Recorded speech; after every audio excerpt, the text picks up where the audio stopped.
കഴിഞ്ഞ ദിവസം പോസ്റ്റ് ചെയ്യുന്ന ATU100 ഓട്ടോമാറ്റിക് ആൻറ്റന ട്യൂണറിൻ്റെ ഉൾവശമാണിത്. 100 എന്ന് പറയുമ്പോൾ 100 വാട്ട് റേഡിയോയ്ക്ക് ഉപയോഗിക്കാവുന്ന പവർ ഔട്ട്പുട്ട് ഇത് സ്വീകരിക്കും. അതിൽ കുറേ കപ്പാസിറ്ററുകൾ കാണാം. അത് കൂടാതെ ഏറ്റവും പ്രധാനമായിട്ട് കാണുന്നത് കുറേ പെട്ടി പോലെ കാണുന്നതൊക്കെ റിലേസാണ്. റിലേയുടെ നടുക്ക് കുറേ ടോറോയിഡ് കോയിലുകളുണ്ട്, പ്ലെയിൻ കോയിലുകളും ഉണ്ട്.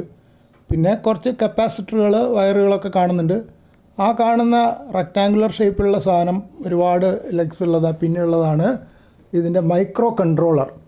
അപ്പോൾ ഞാനത് സൂം ചെയ്ത് നോക്കുകയാണ് മൈക്രോ കൺട്രോളറിൻ്റെ പേര് കാണുന്നുണ്ടോ എന്ന് അറിയാൻ വേണ്ടിയിട്ട്. അപ്പോൾ പേര് കാണാൻ പറ്റുന്നില്ല, സൂം ചെയ്തിട്ടും കാണുന്നില്ല. അപ്പോൾ ഞാൻ സാധാരണ ചെയ്യുന്നത് ഒരു സ്പോട്ട് ലൈറ്റ് അടിച്ചു കൊടുക്കും സൈഡിൽ നിന്ന്. അപ്പോൾ നന്നായിട്ട് കാണും. PIC 16F1938 ഇതാണ് ഈ മൈക്രോ കൺട്രോളറിൻ്റെ, ഇതാണ് ഇതിൻ്റെ ഹാർട്ടെന്നോ ബ്രെയിനെന്നോ എന്തെങ്കിലും വേണമെങ്കിൽ പറയാം. ഏറ്റവും പ്രധാന കൺട്രോൾ ചെയ്യുന്നത് ഈ റിലേകളും ഒക്കെ കൺട്രോൾ ചെയ്യുന്ന സെലക്ട് ചെയ്യുന്നപ്പോൾ സാധാരണ ഈ ഓട്ടോമാറ്റിക് ആൻറ്റന ട്യൂണർ എന്താ ചെയ്യുന്നതെന്ന് വെച്ചാൽ കുറേ സെറ്റ് കോയിലുകളും കപ്പാസിറ്റൻസും മാറി മാറി ചൂസ് ചെയ്തിട്ട് അത് മെമ്മറിയിൽ സ്റ്റോർ ചെയ്യുന്നു. അപ്പോൾ അങ്ങനെയാണ് ട്യൂൺ ചെയ്യുന്നത്. ഇത് ആൻറ്റന ട്യൂണറിൻ്റെ ഫ്രണ്ട് പാനലിൻ്റെ പിൻവശമാണ്. ഇപ്പോൾ സ്പോട്ട് ലൈറ്റ് കാണിച്ചിരിക്കുന്ന OLED ഡിസ്പ്ലേയുടെ പിൻവശത്തേക്കാണ്. മുന്നിൽ നോക്കുമ്പോൾ അവിടെ ഡിസ്പ്ലേ, ഒരു ഡിജിറ്റൽ ഡിസ്പ്ലേ കാണാമല്ലോ. ഇത് ഇപ്പോൾ സ്പോട്ട് ലൈറ്റ് അടിച്ചിരിക്കുന്ന ഒരു പച്ച നിറത്തിലൊരു ട്യൂൺ ബട്ടൺ കണ്ടുണ്ടാവും, അതാണ് അതിൻ്റെ പിൻവശമാണ്. പിന്നെ ആ മുകളിൽ കാണുന്നത് ഇപ്പോൾ ലൈറ്റ് അടിച്ച് ഓൺ ഓഫ് സ്വിച്ച്, ചുവപ്പ് ഓൺ ഓഫ് സ്വിച്ചിൻ്റെ പിൻവശം. പിന്നെ അതിൻ്റെ താഴെ 2 കപ്പാസിറ്ററുകൾ, 2 കണക്റ്റേഴ്സിൻ്റെ പിന്നിലുണ്ട്.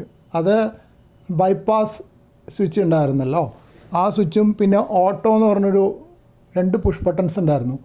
ആ പുഷ് ബട്ടൺസിൻ്റെ പിൻവശമാണ് ആ കാണുന്നത്.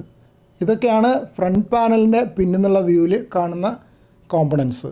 നേരത്തെ കണ്ടിരുന്നത് മൈക്രോ കൺട്രോളറിൻ്റെ സൂം ചെയ്ത മാഗ്നിഫൈഡ് ഇമേജ് ആയിരുന്നു. ഇതാണ് അതിൻ്റെ യഥാർത്ഥ വലുപ്പം. വളരെ ചെറിയ ഒരു മൈക്രോ കൺട്രോളറാണ്. ഇപ്പോൾ സ്പോട്ട് ലൈറ്റ് അടിച്ചിട്ടുണ്ട്. ആ പേര് കാണുന്നുണ്ടെങ്കിൽ അത്ര ക്ലിയറായിട്ട് വായിക്കാൻ പറ്റില്ല. നന്നായിട്ട് വായിക്കണമെന്നുണ്ടെങ്കിൽ സൂം ചെയ്ത ഇമേജ് തന്നെ വേണം. അതുകൊണ്ട് ആദ്യം സൂം ഇമേജ് കാണിച്ചത്. നേരത്തെ കണ്ടത് തുറന്നിട്ടുള്ള വ്യൂ ആയിരുന്നു. ഇതാണ് അതിൻ്റെ സൈഡ് അടച്ചു വെച്ചിട്ട്, അതായത് ഒരു 2 സൈഡിലും 4 സ്ക്രൂകളുണ്ടായിരുന്നു. അത് ഊരിയിട്ടാണ് തുറന്നത്. എല്ലാ സ്ക്രൂകളും star edge type screwdriver ഉപയോഗിച്ച് തുറക്കാവുന്നതാണ്.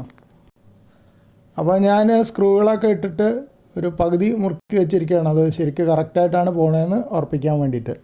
ഇപ്പോൾ എല്ലാ സ്ക്രൂകളും മുറുക്കിയിട്ടുണ്ട്, ടൈറ്റാക്കിയിട്ടുണ്ട്. സൈഡിൽ ഞാൻ ഉപയോഗിച്ച സ്ക്രൂ ഡ്രൈവറും വെച്ചിട്ടുണ്ട്.